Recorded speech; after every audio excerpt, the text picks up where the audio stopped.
بس عوام کو جو ہے نا اصل فائدہ ملے، اور انصاف کو اس نے بھرپور قائم کر کے رکھا۔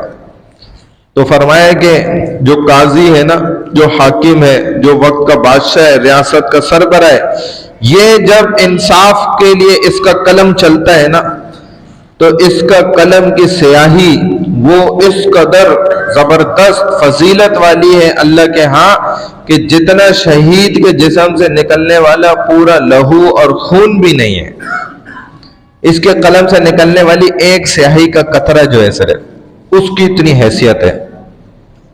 اگر وہ انصاف پر چلا ہے، انصاف قائم کرنے کے لیے اس نے چلا ہے، تو یہ حاکم بھی اس دن اللہ کے عرش کے نیچے مزے کر رہا ہوگا۔ جیسے تپتی ریگستان دھوپ کے اندر جو ہے ایک آدمی کو اگر درخت مل جائے، اور وہ بھی نیم کا درخت جو کہ پورا فل ایک اے سی ہے، تو وہ اس کے نیچے آرام کرنا اور بیٹھنا کتنا پسند کرتا ہے، اور نہیں ملے تو کیسی تکلیف ہے۔ تو اس دن صرف اللہ کا عرش کا سایہ ہوگا بس۔ دوسرا وہ نوجوان ہوگا کہ جس نے اپنی جوانی میں خلوت میں بھی تھا، گناہ بھی کر سکتا تھا، ساری طاقتیں تھیں، لیکن اس نے گناہ نہیں کیا، بلکہ الٹا گناہ سے بھاگا ہو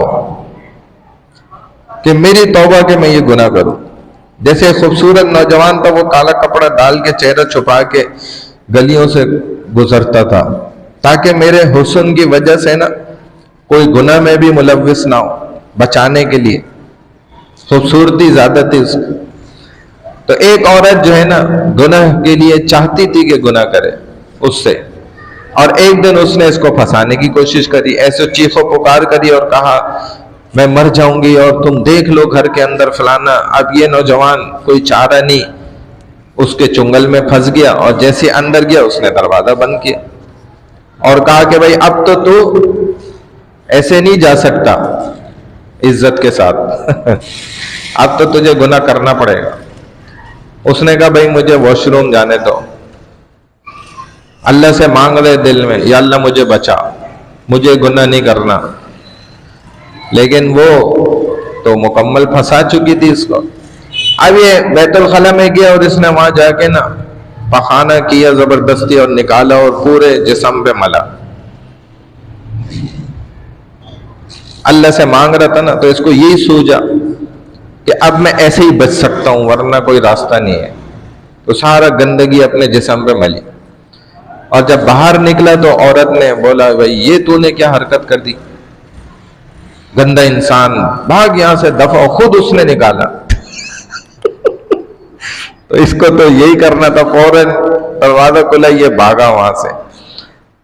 اب دل ہی دل میں سوچ رہے کہ لوگ اب دیکھیں گے میں گندگی کے اندر لپٹا ہوا ہوں اور میرے اندر سے بدبو آئے گی، لوگ پھر مجھے ماریں گے۔ اب بھاگ رہے، لوگ بھی دیکھ کے اس کے پیچھے بھاگ رہے کہ بھائی رک تو جاؤ ذرا، ہماری بات تو سن لو، ٹھہر تو جاؤ، خدا کا واسطہ ہے۔ یہ رک نہیں رہا، وہ سمجھ رہے کہ لوگ اب پیچھے پڑ گئے کہ بولیں گے پاگل ہے، دیکھو اس نے سارا پخانہ جسم پہ ملا ہوا ہے، اور اب میں ان کو کیا سمجھاؤں گا۔ تو کسی نے اس کو پکڑا، زبردستی روکا، اور لوگ جمع ہو گئے اور کہہ رہے ہیں بھائی تم نے کون سی خوشبو لگائی ہے یہ، ذرا ہمیں بتا دو، ہم نے آج تک ایسی خوشبو نہیں سنی۔ تو اللہ نے اس کی گناہ سے بچنے کی عمل کو دیکھیں کیسا لوگوں کی محبت میں بدلا، اس کے لیے کوئی مشکل تھوڑی ہے۔ تو یہ نوجوان جو گناہ سے بچنے والا ہے نا، یہ بھی اللہ کے عرش کے نیچے موجود ہوگا۔ تیسرا وہ شخص جو مسجد کا کنڈا ہے، جس کا دل مسجد میں جڑا رہتا ہے کہ یار میں مسجد میں ہی وقت سب سے زیادہ دوں، جس کا دل ہی مسجد سے نہیں نکلتا باہر۔ اگر وہ مسجد سے باہر چلا جائے تو اس کا دل بار بار اس کو آوازیں لگاتا ہے کہ بھائی مسجد جانا ہے، واپس مسجد جانا ہے، مسجد لوٹنا ہے۔ جیسا ہمارا دل بار بار رمضان میں ہمیں تڑپاتا رہتا ہے کہ بھئی کیسے میں مسجد میں پورا رمضان گزار لوں۔ بس وہ کیا وجہ ہوتی ہے؟ وہ یہی چیز ہوتی کہ آپ اتنی محبت ہو جاتی ہے نا مسجد سے، اللہ کے گھر سے، اعمال سے، شیطان بھی بند ہوتا ہے، تو انسان ہر کاروبار میں بھی بیٹھا ہوا بندے کا دل چاہ رہا ہوتا ہے یار میں کسی طرح مسجد چلا جاؤں، خود بخود اس کے دل میں محبت آ جاتی ہے۔ تو بس یہ جو اللہ کے گھر سے محبت کرنے والا ہے نا، یہ عورت بھی ہو سکتی ہے۔ عورت کی مسجد کیا ہے؟ اس کے گھر کے اندر موجود جو مصلی ہے نا، جو گھر بنانے سے پہلے رسول اللہ صلی اللہ علیہ وسلم نے ہمیں ایسی تعلیمات دی کہ انجینئر سے نقشہ بنوانے سے بھی پہلے یہ بنواؤ، سب سے پہلے اس کو بولو بھائی ہمارے گھر میں مصلی کی جگہ پوائنٹ آؤٹ کرو، تعین کرو کدھر ہوگی۔ ہمارے ہاں سب سے پہلے کیا ہوتا ہے؟ سب سے پہلے یار کوشش کرو سوئمنگ پول بن جائے گھر میں، ٹینک کدھر بنے گا یہ بتاؤ، آر سی سی بنوانے دیکھ لو کدھر کدھر، کم سے کم پلر پہ یار کھڑا کرو، اتنی پلائی کا وہ لگاؤ، فلانا یہ کرو، ادھر مجھے ٹرپل اسٹوری تک جانا ہے، یہ کرنا ہے، یہ ساری باتیں ہو جاتی ہیں، سارے نقشے پورے ہو جاتے ہیں، اور جو اصل چیز تھی نا مسلمان کی، وہی نقشے بازی، ان ساری نقشے بازیوں میں وہ اصل چیز رہ جاتی ہے۔ جیسے اس پہ مجھے بڑا خطرناک واقعہ یاد آیا، میں تو خیر بولتا ہی جاؤں گا، لیکن چلیں ادھر ہی اس واقعے کے بعد میں دعا کرتا ہوں اور آپ لوگ کی جان بھی چھوٹے میری بھی چھوٹے۔ تو مجھے بڑا خطرناک واقعہ یاد آ گیا، یہ جو نقشے بازی کے اندر اصل کام بازی جو ہوتی ہے نا رہ جاتی ہے نا اس پر، اور یہ سچا واقعہ بتا رہا ہوں، میرے خود ساتھ ہوا، اور ادھر کئی واقعہ ہے، نوٹ معذو آباد۔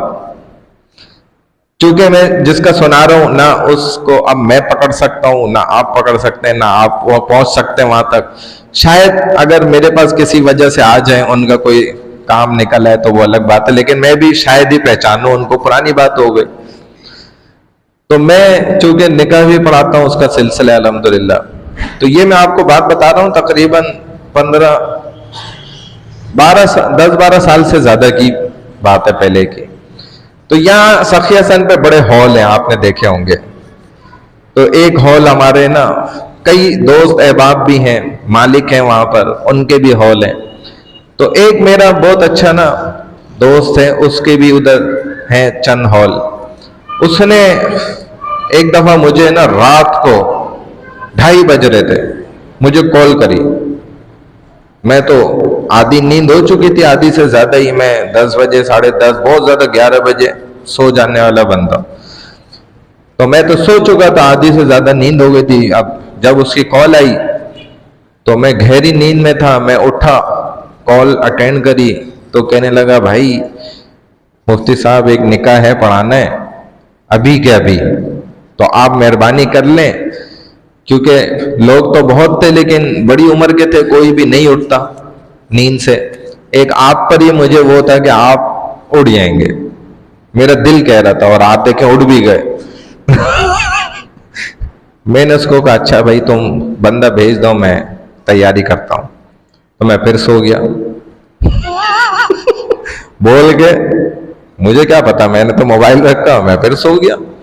وہ بندہ آگے نیچے کھڑا ہو گیا، گاڑی میں آیا مجھے لینے، تو اس نے کال کری کہ مفتی صاحب آ جائیں، میں پھر اٹھا، میں نے کہا یار میں تو سو گیا تھا، ابھی میں وضو کر کے آتا ہوں۔ پھر میں نے ہمت کری، وضو کیا، اس کے ساتھ ہال پہ پہنچا تو وہاں پر نا کھانا چل رہا تھا، اور تقریباً یوں سمجھ لیں 600 سے 700 لوگ کھانے پہ ٹوٹے ہوئے تھے، بالکل کھچا کھچ ہال، یعنی کہ میں جب گزر رہا تھا نا اندر جا رہا تھا اس بندے کے ساتھ، تو وہ لوگوں کو ہٹا ہٹا کے نا مجھے جلدی جلدی لے جانے کے چکر میں لوگوں کو ہٹا ہٹا کے مجھے اندر لے کے جا رہا تھا۔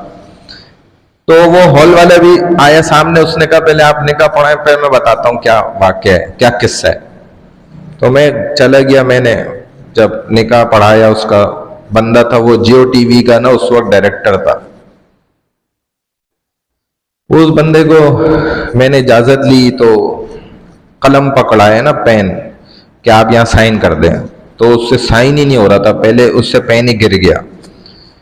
پھر میں نے پکڑایا، میں نے کہا بھائی اس کو آپ مضبوطی سے پکڑیں سائن کریں، تو اس کے ہاتھ کانپ رہے تھے بڑا، پھر اس سے پین گر گیا۔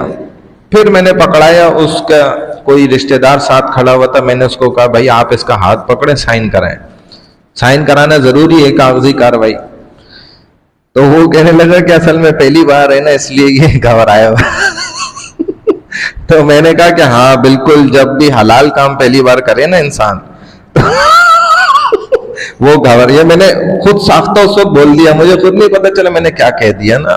کہنے کے بعد مجھے سمجھ آئی تو وہ لوگ ہنسی میں انہوں نے بات اڑا دی، ہنسنے لگ گئے. یہ ہو گیا. پھر یہ انہوں نے رخصت کرا لڑکی کو فوراً نکاح ہوتے ہی نا. اب وہ میں ہال والے کے پاس گیا تو اس نے مجھے بتایا بھائی مفتی صاحب بات یہ تھی کہ ان کے سارا کچھ پورا ہو گیا، کھانا انہوں نے بہت لیٹ ہو گئے تھے، دیکھیں رات کا 3 سوا 3 ہو رہا ہے، تو یہ کر رہے تھے بچی کے والد بچی کو رخصت گاڑی میں بٹھانے کے لیے. گیٹ کھولا ہی تھا تو ایک بندے نے بولا کہ بھائی کوئی ایک چیز رہ گئی ہے مجھے یاد نہیں آ رہی ہے. تو اگلے نے بولا ارے نکاح تو ہوا ہی نہیں.